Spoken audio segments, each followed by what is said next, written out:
Calma lá, que já estou em direto. Isto foi só para chamar a vossa atenção. Isto foi só um pretexto para. E para aliviar também um bocadinho o stress. Estou assim um bocadinho tenso antes de entrar em direto. E portanto, achei por bem fazer esta pequena brincadeira. É que está com muito sol. Este ambiente de coronavírus é terrível para excesso de vitamina D. Meus queridos, bem-vindos. Não sei se está aí alguém. Temos aqui uma alma caridosa. Boa. Hoje vou falar-vos nesta aula sobre as três disciplinas do propósito. Aquelas que eu considero serem as três diferenciações pelas quais podemos olhar, perceber e ativar este tema do propósito de vida em pessoas e organizações. E essas três disciplinas são, digamos assim, três filtros pelos quais eu filtro, eu percebo, eu capto e enquadro as realidades que fazem parte do propósito de vida.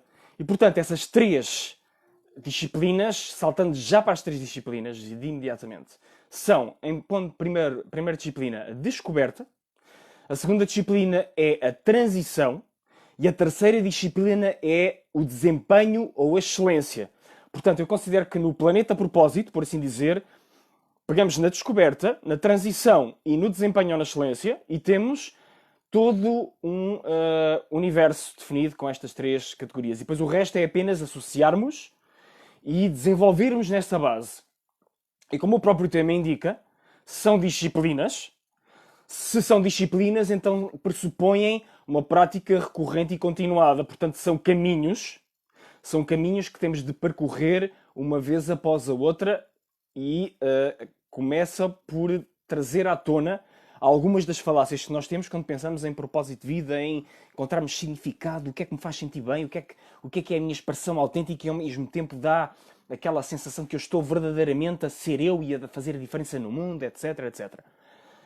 Pois é, se considerarmos que essas são disciplinas que estamos a falar, então sabemos que são caminhos que devem ser permanentemente ativados e permanentemente revisitados de uma forma o mais natural, o mais tranquila, o mais serena possível.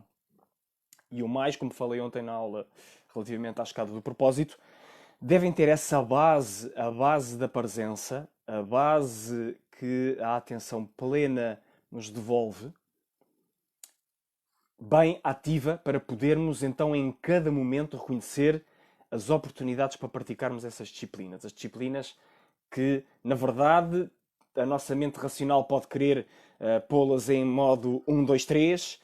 Na realidade, elas coexistem em simultâneo e nós é que, se queremos, entre aspas, pô-las em caixinhas, temos a tendência para então pegar numa primeira, e depois a outra, e depois a outra. E se estamos a absorver uma nova linguagem, que é o que eu faço nos meus processos com os meus clientes, entrego-lhes novas linguagens para eles poderem assimilar e absorver novos códigos com os quais construírem novas narrativas, lá está, ativando então esse nível de propósito narrativo para conseguir reforçar ao máximo, energizar ao máximo a dimensão individual para depois poderem escalar as dimensões coletiva, evolucionária e cósmica, universal, mas para tornar aqui as coisas mais práticas para nós. Agora, a dimensão da descoberta é precisamente a dimensão que nos devolve aquela sensação de que sim, sei o que é que eu quero fazer com a minha vida, sei o que é que eu posso fazer, sei o que é que eu verdadeiramente me vou entregar. E então, essa dimensão da descoberta, na minha opinião, esse caminho ativa fundamentalmente as qualidades da presença, como eu já falei, as qualidades da verdade pessoal, de reconhecermos a nossa autenticidade, a nossa expressão mais pura e não adulterada de quem somos, e com certeza isso depois traduz-se em verdadeiro e genuíno poder pessoal para ativarmos e para termos disponível para convertermos em de facto transições e desempenhos com excelência. E isso vai se traduzir na prática em vontades reforçadas, na tal famosa força de vontade, que tem essa energia e essa capacidade de enfrentar e encarar os obstáculos que apareçam pela frente. Não quer dizer que não vacile, não quer dizer que não haja incerteza, não quer dizer que não haja dúvidas. O que há é como nascer outra vez. literalmente é nascer outra vez, ter essa capacidade da descoberta ativa nessa base da presença, a partir da qual tudo o resto ganha uma força, ganha uma capacidade de implementação que não tem nada a ver com aquilo que conhecíamos até então, quando essa dimensão é descoberta. E então aí as respostas começam a vir. Começam a vir as sincronicidades, como se chama na psicologia transpessoal. Começamos a perceber momentos, de que forma é que esses momentos contribuem para aquilo que nós queremos, para aquilo que nós podemos vir a querer e para aquilo que nós estamos a construir. E temos a capacidade de então dar, e agora entra aqui alguma linearidade, porque também é importante, porque também existe, que é passarmos para a etapa que se segue, que é a etapa da transição, que é a etapa que passa a estar sobre os holofotes, quando já temos essa descoberta clara. Então como é que eu posso passar a viver o meu propósito? Como é que eu posso, de facto, criar cada vez mais condições para viver o meu propósito? Como é que eu posso fazer viagens ao território do propósito? Como é que eu posso criar cada vez mais unidade entre mim e o meu propósito? E aí entram aqueles que eu considero ser os atributos fundamentais do amor, que é a qualidade ou a virtude, se quisermos, preferencial nesta etapa da transição. E esse mesmo amor que nos dá e nos devolve a sensação e o sentido de conexão. Esse mesmo amor que nos vai ter aquela vontade de unificar, de agregar, de integrar, de cuidar daquilo que verdadeiramente é importante para nós, a começar pelos nossos próprios, lá está, e agora vem a teoria mais convencional do propósito, dons, talentos, interesses, inclinações, paixões, tudo isso começa a ter um terreno para ser cuidado e para ser cultivado por nós, sim. É o caminho e está associado, eu associo muito esta dimensão, esta disciplina da transição, àquilo que na sabedoria ancestral, nomeadamente a sabedoria cabalística, é denominado o caminho da misericórdia. O caminho da misericórdia, que é o pilar da direita da árvore da vida. E é um caminho em que, por artes mágicas, digamos assim, o universo, como diria Paulo Coelho, começa a conspirar a nosso favor e começamos a encontrar as condições e as circunstâncias em que podemos tomar decisões que nos aproximam cada vez mais, então, da plena expressão dessa verdade que nós somos, a que chamamos propósito de vida. E é aqui que então vamos começar a ligar outro tipo de realidades que até então não estavam disponíveis para nós. Vamos começar a aceder a outro tipo de recursos, outro tipo de fontes, outro tipo de relacionamentos que entram nas nossas vidas, pessoas, referências, que vão aproximar-nos, que vão reforçar a nossa capacidade de nos aproximarmos pelo nosso próprio sentido interno de orientação, pelo nosso farol. Vamos aproximando cada vez mais então dessa descoberta trazida à realidade. E depois a terceira disciplina, a disciplina do caminho da excelência, é a disciplina onde mais de nós vacilamos, porque é a disciplina que, lá está, em termos de associação cabalística, está associada ao caminho, ao chamado pilar da esquerda, ou o caminho do rigor. E esse caminho do rigor é um caminho que nos pede que nós façamos uso da nossa inteligência, façamos uso da nossa dedicação, do nosso empenho, para podermos gerar, integrar as dimensões anteriores, as disciplinas anteriores e produzir de uma forma mais organizada, de uma forma mais sistematizada. São competências e são atributos muito importantes aqui nesta dimensão da excelência, que é uma dimensão que, por exemplo, na linguagem astrológica poderíamos dizer que está regida por Saturno. É fundamental podermos então assumir a plena responsabilidade por esse rigor, para que esse rigor possa então devolver resultados de excelência, sim integrados, sim serenos, sim iluminados, entre aspas, sem aquela energia seca da pressão de colocar o pé na tábua e não largar até alguém rebentar. É o tipo de ambição que colocou, acredito eu, muita da nossa sociedade e civilização no ponto onde está, porque infelizmente os caminhos de acesso às expressões de poder muitas das vezes compelem as pessoas a tomadas de decisões que acabam por descustar a sua saúde, entrar em burnout, darem o que não têm para dar em termos morais, até éticos, além da parte física. E, portanto, como fazer essa gestão do rigor e da excelência de uma forma que faça sentido para nós e de uma forma que, de facto, amplifique a qualidade da execução? Sim, considera a organização, sim, considera o planeamento, sim, considera as temporizações necessárias, como se diz na linguagem dos projetos empresariais, os milestones. Sim, considere business model canvas, considere estruturas, considere todo tipo de práticas que nós sabemos que fazem parte do universo das organizações. Como? Considerando antecipadamente as duas dimensões que eu falei, a dimensão da presença da atenção que nos permite então fazer descobertas serenas, integradas e baseadas na presença, unidas pelas energias iluminadas, digamos assim, da nossa orientação interna através do amor, da conexão, da unificação, que passa por integrar os outros de maneiras que sejam verdadeiramente produtivas para todas as dimensões. E então, com essas precedências, nós, como eu já disse inicialmente, tudo isto acaba por ser, na prática, uma execução compósita que se ativa em simultâneo. Nós não vamos estar a fazer primeiro A, B, C e D, mas o que acontece é que temos etapas nas nossas vidas em que damos primeiro preferência à dimensão da descoberta, principalmente, depois podemos dar preferência à dimensão da transição e depois podemos dar preferência à dimensão da execução.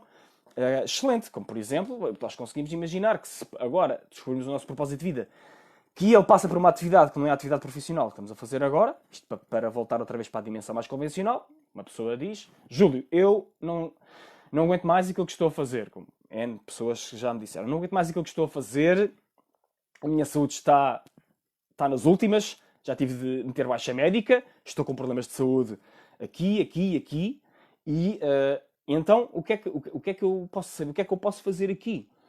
Eu sei que não posso continuar mais nesta situação. Esta situação tem de terminar. O que é que eu devo fazer? Pronto, então esta pessoa precisa de uma visão, precisa de ativar a descoberta, precisa de uma visão mais clara e mais energizada que lhe dê força para poder avançar. E então sabemos que na descoberta, como nós vimos, a presença vai nos devolver as dimensões da verdade, da autenticidade pessoal, naturalmente vão sendo libertas dessa inteligência maior que está em tudo e que também está em nós. Portanto, vamos começar a ter visões cada vez mais claras de quem somos, do nosso gnoticial tom, como diziam os gregos antigos, de conhece-te a ti mesmo.